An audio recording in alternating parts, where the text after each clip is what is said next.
So here we are again. Good morning. My name is MightyStream.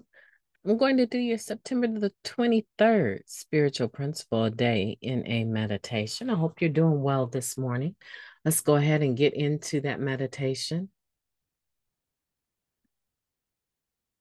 Okay, the title of it, Planning Keeps Us Accountable. Trusting each other doesn't mean that we reject accountability. We put routines in place to protect ourselves and our trusted servants from the type of mistakes we, as addicts, are liable to make. Guiding Principles, Tradition 12, in service. NA service taught me how to be a responsible, productive member of this society first, a member shared. Doing service gave me skills and knowledge that help me navigate the world outside of NA too. I think of these as the hidden curriculum in NA service. From that perspective, we might consider accountability to be one of the subjects we study. Lessons on accountability begin in our first home group's business meetings and continue as we serve in various roles. One of the first things we learn is that the order of operations is different in NA. We had previous experience with the kind of accountability that comes after we screwed up. In NA, we often focus on setting each other up for success. To avoid missteps, we try to define tasks and spell out expectations up front, and then strive for transparency, communication, and support as we follow through. Having safeguards in place, especially when money or ego might be involved, can help protect our trusted servants and NA. We check our worst impulses in advance and limit openings for errors in judgment. The treasurer, who asks another member to confirm the summit tradition count, avoids temptation. The subcommittee chair, who keeps the service body informed and regularly seeks direction, is less likely to go rogue or be micromanaged. This kind of preemptive accountability has applications in in our personal lives too. Managing medication after surgery involves a relay between multiple members of a support group in many NA communities. Transparency about pill counts protects everyone involved. We can even see accountability's relevance in one member's strategy for staying out of the sack on a first date. I meet them for coffee while the sun's still up and wear my shabbiest pair of underwear. Little reminders can help us live up to whatever standards we set for ourselves. I will seek out guideposts in life and in service to keep me accountable to myself and others. Let's take a moment of silence followed by the wee version of Serenity Prayer. Moment of silence now, please.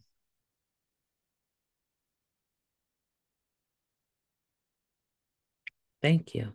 God, grant me the serenity, us the serenity, to accept the things that we cannot change, the courage to change the things that we can, and the wisdom to know the difference.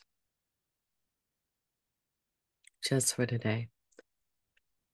Please and thank you. Planning keeps us accountable. I love the way the approach is in this particular meditation. It starts out talking about the group, and things that in regards to service, things that we can do to keep ourselves accountable. Have a plan. And the way to have a plan is when we're involving other people is to make the plan, hopefully with the help of other people, or if there's already a written document that gives us guidelines on how to fulfill a certain position. Sometimes you have to make it up as you go, but to involve as many people as possible in making that decision about how things are going to happen, and then to follow that plan and to be transparent when something comes up and needs guidance that's not written into the book, right? Written into the plan, the document. So I think that's very helpful. But I also like how it veers over to, say, a person that's the treasurer, allowing someone else to take count of the seven traditions. So there's an accountability for how much is supposed to be in the seventh tradition. But not only that, what about how we live our lives personally? Are we able to make plans so that we can remain accountable? Or are we individuals that we don't believe in making plans? We go about life haphazardly, never able to agree to meeting up with anyone because we don't know exactly what else might come up, right? That's not accountability. When I think about accounting, I think about the way I was taught in school. One side is a list of all of the things that have to be paid, expenses. Then there's a section for income.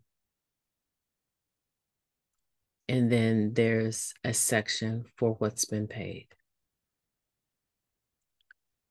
And that results in a running list of what is remaining to be used to pay other expenses. And every day, I would be able to figure out whether I was in the positive or the negative. And I would also be able to look at the bills or the expenses and realize how much more needed to go in to the positive side so that those bills could also be paid on time or at least within the grace period, usually 5 days, right? So I learned that line by line by line by line, there should be a balance. And that's all this is. Planning keeps us accountable. It allows us to remain balanced, not necessarily just with money, but with life. This member here said that one way that they can make sure that they don't end up taking first dates to bed, right? Sleeping with people they barely know, is to make sure that they have a date during the day, right? Meet for coffee when the sun's up and wear their worst, shabbiest pair of underwear, right? I think it's kind of comical, but it's the way it should be. We have to have our own personal plan so that we can be accountable to our recovery. That's all this means here, and it's beautiful. Go back over your own life and figure out where you need to fill in the gaps on planning so that you can be accountable to yourself and others. My name is Mighty Stream. I've enjoyed talking to you today. I hope that you will have a beautiful day on purpose. Talk to you tomorrow.